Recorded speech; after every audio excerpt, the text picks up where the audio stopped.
This is one thing I love staying in hotels, but this wasn't going on 5 years ago. This new thing they have at hotels now. You go into the bathroom and either have a placard hanging on the bathroom door or on the towel rack. You know, the clean towel policy? You know what I'm talking about? It's like a little black and white thing. It's like a paragraph and it's like, hi. We're trying to save the world. If you could help us out by reusing your towel and hanging it up when you're done, that'd be great. Or if you're a lazy piece of shit, just throw it on the floor and kick it near the toilet and our maid will clean it up. And tomorrow morning, shampoo will flow to the top of his tank because you couldn't reuse it.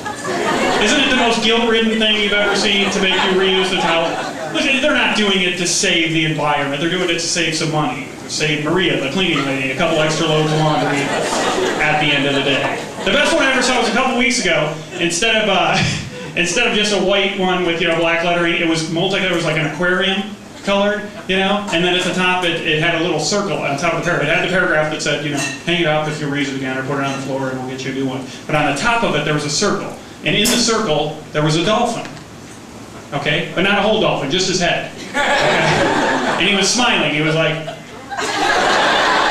you know how dolphins just look like they're smiling? They have that mouth. Like, so he was like that. And what they were insinuating by putting his head on top of the paragraph was that he was the one who had said this stuff. That this was his policy. Somehow that there was a press conference at some point where he was like,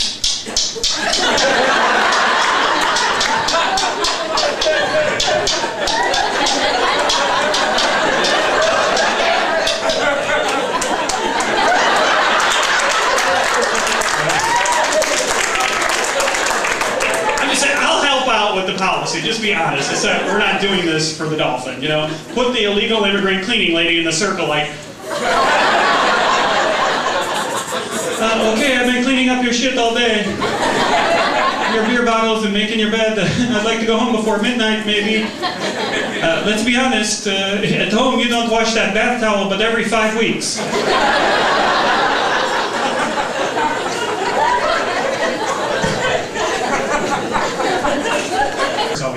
I don't even have kids, and I think times have changed. I'll give you an example why.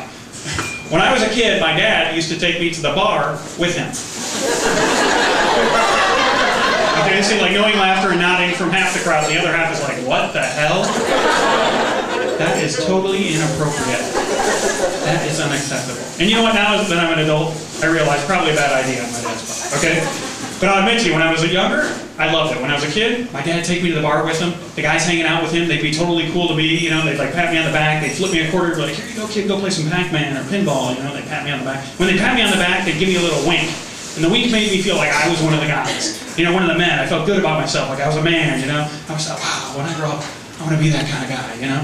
Wink at a kid, make him feel good about himself.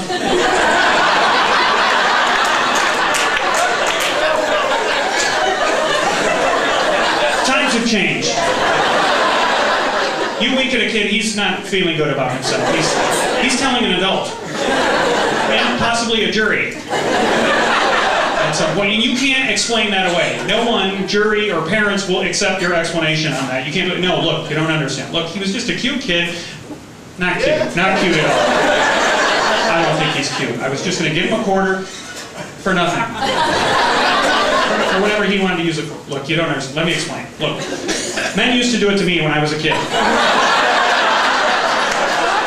I thought I'd do it to him, see what it felt like. Alright, it's coming out. This makes me realize either A, times have changed, or B, my dad's friends were hitting on me.